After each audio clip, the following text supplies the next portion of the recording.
नमस्कार दोस्तों, मैं गोविंदा कुमार आप लोगों का अपना YouTube channel online Eklavya classes में स्वागत करता हूं। दोस्तों आज हम बात करेंगे ट्रायंगल के इंपॉर्टेंट क्वेश्चन के बारे में। दोस्तों यहां से एक आप लोग का लॉन्ग क्वेश्चन बराबर देखने को मिलता है या कुछ प्रूफ करना है। दोस्तों ये जितने भी क्वेश्चन दिए हैं आप लोग को 5 नंबर में आएगा प्रूफ करने का। कोई एक क्वेश्चन डाल सकता है दोस्तों, बहुत ही ज्यादा इंपॉर्टेंट क्वेश्चन है।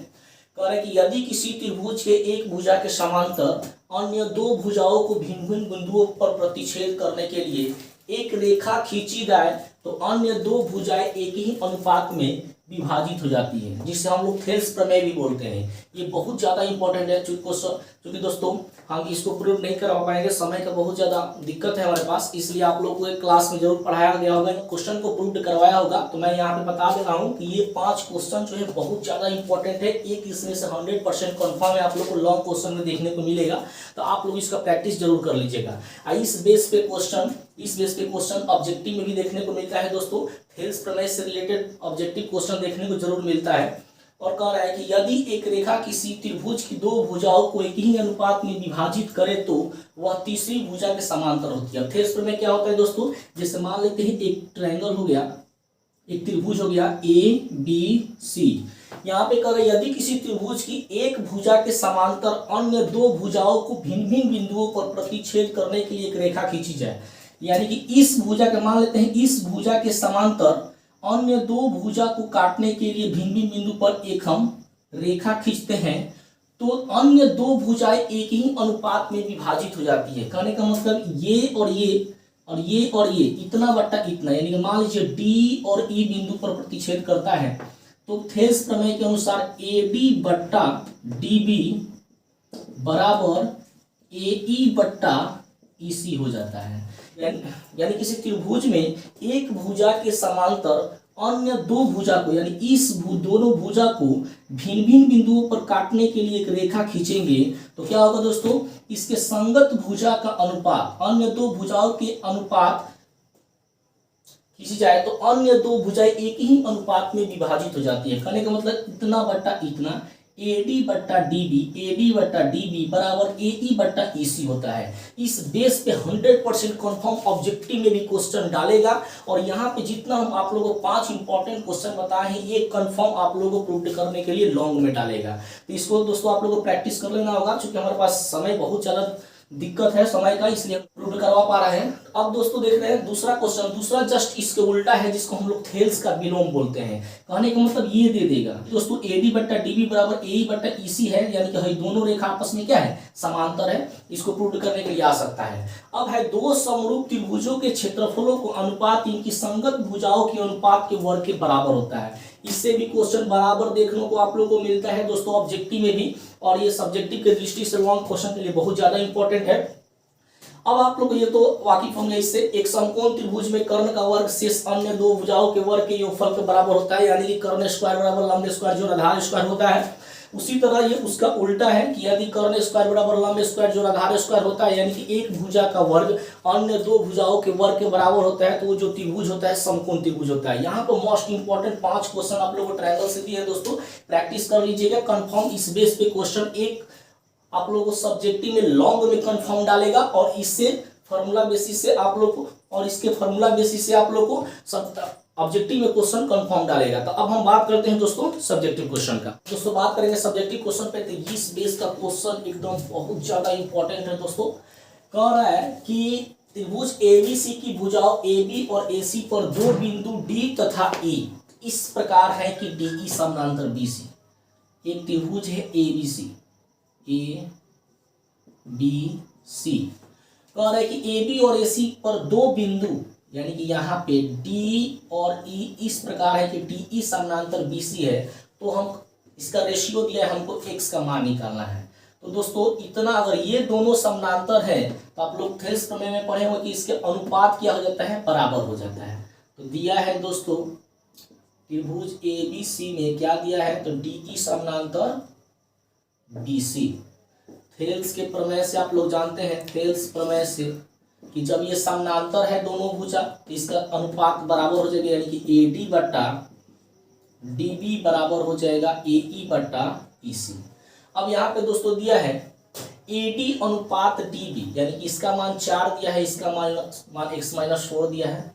AE अनुपात EC, यानी कि इसका मान x माइनस 3, इसका मान 3x माइनस 19 दिया है। मान पुट कर देंगे, आराम से आंसर आ जाएगा दोस्तों। इस बेस पे क्वेश्चन कंफर्म एकदम ऑब्जेक्टिव या सब्जेक्टिव में डालेगा ही डालेगा, कंफर्म है दोस्तों। यहाँ पे x का मान निकालना है, ऐसे ही 3 का इसमें मान देकर अंक वाला में इसका मान भी पूछ सकता है दोस्तों। तो AD का मान कितना है 4, DB यानी x माइनस 4, AE यानी x माइनस 3 और EC यानी कि 3x माइनस 19। अब क्या करेंगे, तीसरा तीसरी गुना कर देंगे दोस्तों। 4 तिहाई 12x, 4 में 19 से करेंगे, 19 चौका 76। अब दोस्तों इसमें गुना कर लेते हैं, x minus 3 into x minus 4, तो 12x माइनस 76। x में x से गुना किए x स्क्वायर, x में 4 से गुना किए 4x, 3 में x से गुना किए 3x, माइनस माइनस हो गया प्लस 12। अब दोस्तों क्या करेंगे, इसको उठाकर उधर कर देते हैं, तो x स्क्वायर माइनस 4 3 कितना हो गया दोस्तों 7x प्लस 12, ये प्लस में 12x उधर गया तो माइनस में 12x, ये माइनस में 76 उधर गया तो प्लस में 76। अब दोस्तों देखिए 7x और 12x माइनस माइनस प्लस होता है चिन्ह, लेकिन चिन्ह लगता है माइनस का, तो 12 7 कितना हो गया दोस्तों 19x। अब 76 और 12 जोड़ देंगे तो कितना हो गया 88 बराबर 0। अब बीच वाले संख्या को ऐसे दो पार्ट में तोड़ना है कि जोड़ घटाव करे तो माइनस 19x आना चाहिए, और गुना करे तो इसके बराबर यानी कि इसके गुणनफल के बराबर यानी 88x स्क्वायर आना चाहिए। तो दो संख्या हमको दिखाई दे रहा है, कौन सा दोस्तों 11 और 8। 11 8 जोड़ देंगे तो 19 आ जाएगा, 11 8 88 आ जाएगा, यानी कि x square minus 11x minus 8x plus में 88। 11 को 8 को 19 को 11 8 88।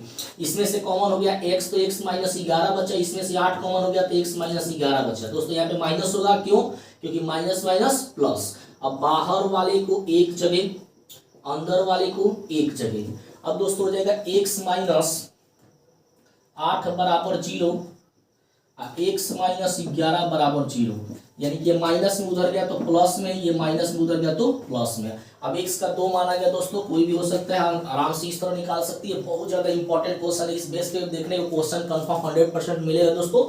अब बात करते हैं नेक्स्ट क्वेश्चन का। दोस्तों बात करेंगे इस टाइप के क्वेश्चन पे। इस टाइप के क्वेश्चन जरूर एक ऑब्जेक्टिव में जरूर देखने को मिल सकता है दोस्तों, सब्जेक्टिव में भी आ सकता है।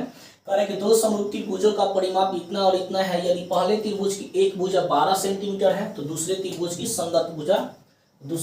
संगत भुजा निकाले। तो इसका भी एक प्रमेय है कि दो त्रिभुजों का परिमाप उसके संगत भुजाओं के अनुपात के बराबर होता है। तो दोस्तों हम उसी बेस पे बनाएंगे, तो लिख देंगे चूंकि दो समरूप त्रिभुज का परिमाप दोनों त्रिभुज के समरूप त्रिभुजों के परिमाप का अनुपात दोनों त्रिभुज के संगत भुजा के अनुपात के बराबर होता है।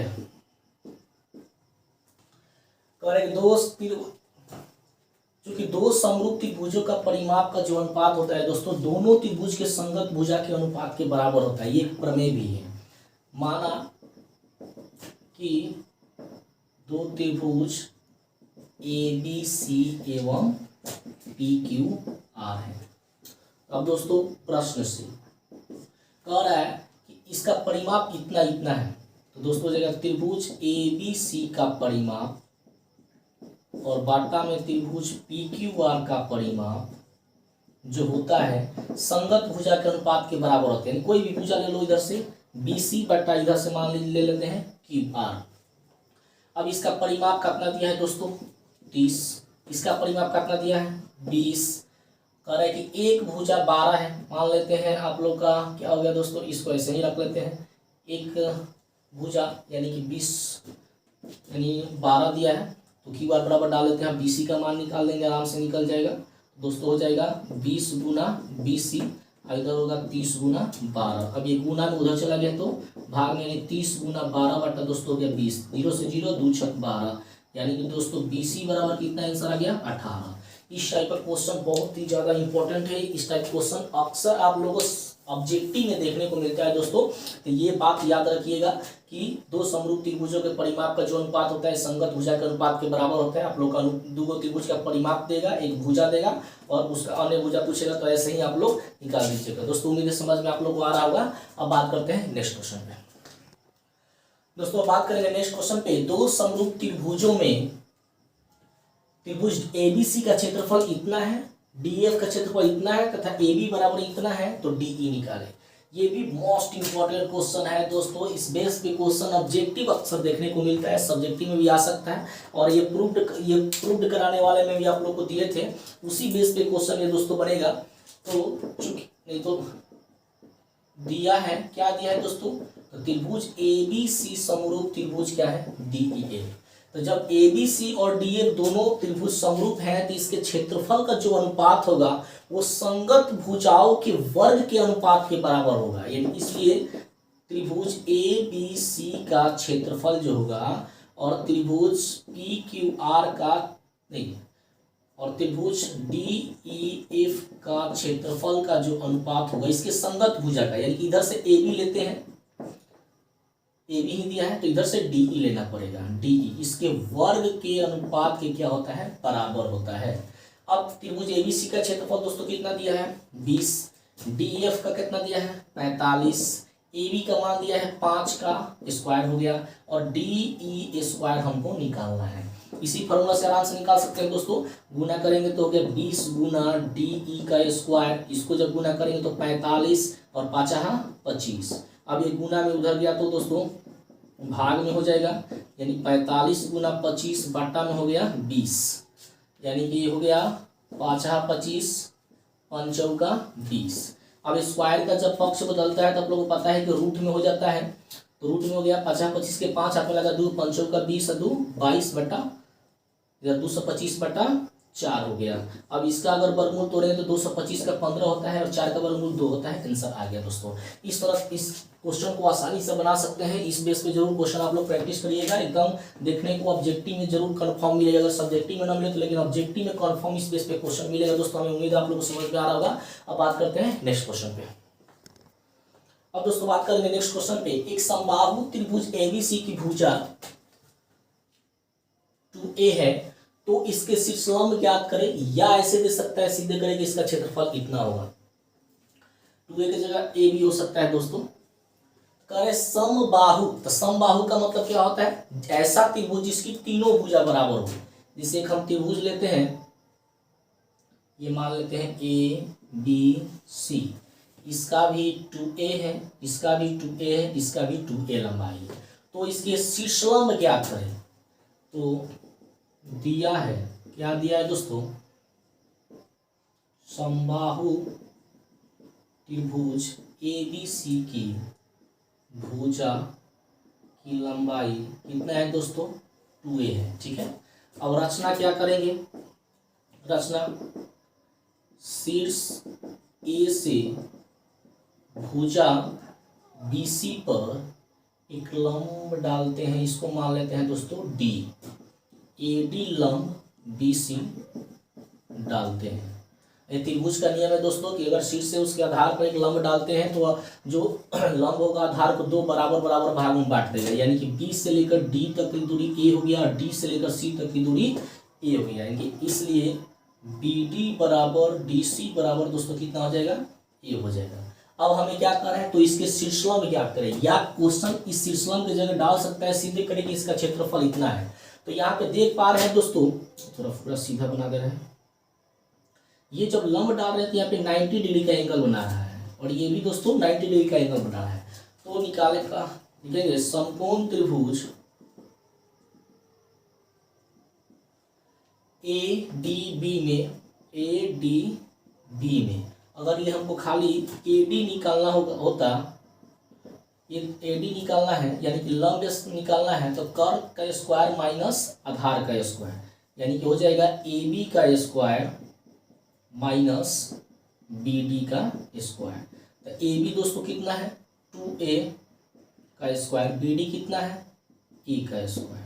तो 2 दूना के 4a² माइनस a², घटा देंगे तो 3a², a² का वर्गमूल तो a हो जाएगा, लेकिन √3 का तो वर्गमूल निकलेगा नहीं, तो ये आ गया शीर्षलम। इस तरह आसानी से हम लोग दोस्तों निकाल सकते हैं। लेकिन अगर बोल दें कि इसका क्षेत्रफल इतना है, ये सिद्ध करें, तो त्रिभुज ABC का क्षेत्रफल एक फार्मूला होता है 1/2 गुना आधार गुना शीर्षलम का फार्मूला होता है। तो 1/2 आधार मांग रहा है दोस्तों, आधार कितना है B से लेकर C तक, ये पूरा का पूरा आधार है, तो कितना हो गया दोस्तों 2a, और शीर्षलम बोल रहा है तो शीर्षलम हम लोग कितना निकाले हैं √3a निकाले हैं दोस्तों। 2 से 2 खत्म हो गया, गुना किए तो √3a², ये प्रूव्ड हो गया दोस्तों। इस तरह इस टाइप के क्वेश्चन को आसानी से बना सकते हैं दोस्तों। हमें उम्मीद है आप लोगों को समझ में आ रहा है। यहाँ पे 2a की जगह a भी डाल सकता है दोस्तों, तो ये जब डालेंगे तो ये a/2 हो जाएगा। ओके दोस्तों, फिर बात करते हैं नेक्स्ट क्वेश्चन का। अब दोस्तों बात करेंगे इस क्वेश्चन पे। इस टाइप क्वेश्चन ऑब्जेक्टिव में कंफर्म है दोस्तों देखने को मिलेगा। अभी हम पहले क्वेश्चन इसी टाइप के करवाए थे, थेस प्रमेय से आराम से निकाल देना है दोस्तों। इसका मान मांग रहा है, ईडी ज्ञात करना है। तो चूंकि DE समानांतर BC दिया है, तो चूंकि DE समानांतर BC है, इसलिए आप लोगों को पता है थेल्स प्रमेय से क्या होगा, थेल्स प्रमेय से इसका जो अनुपात होगा वो बराबर होगा, यानी कि AD/DB बराबर हो जाएगा AE/EC। AD का मान दोस्तों हमको निकालना है तो छोड़ देंगे। DB का मान 7.2 दिया है, AE का मान 1.8 दिया है, EC का मान 5.4 दिया है। तीसरा गुना करेंगे तो क्या 5.4 गुना AD, इसको गुना करेंगे 7.2 गुना 1.8, ये गुना में इधर आ गया तो दोस्तों भाग में 7.2 गुना 1.8 बटा 5.4, 18 चौका 72, दशमलव से दशमलव खत्म हो जाएगा, यानी कि 18। AD बराबर दोस्तों कितना आ गया 18 सेंटीमीटर आंसर आ गया। इस तरह दोस्तों आसानी से सब क्वेश्चन निकाल सकते हैं। हमें उम्मीद है दोस्तों आप लोग क्वेश्चन जितने भी बताए हैं समझ में आ गया होगा। ये बहुत ज़्यादा इंपॉर्टेंट क्वेश्चन है, आप लोग जरूर प्रैक्टिस कर लीजिएगा। ओके दोस्तों, अगर आप लोग को मेरा वीडियो पसंद आ रहा है तो प्लीज़ मेरे वीडियो को लाइक करें, सब्सक्राइब करें, मेरे चैनल को अपने दोस्तों के पास शेयर करें, ताकि वो भी ये सब इंपॉर्टेंट क्वेश्चन कवर कर पाए। ओके दोस्तों, फिर मिलते हैं नेक्स्ट वीडियो।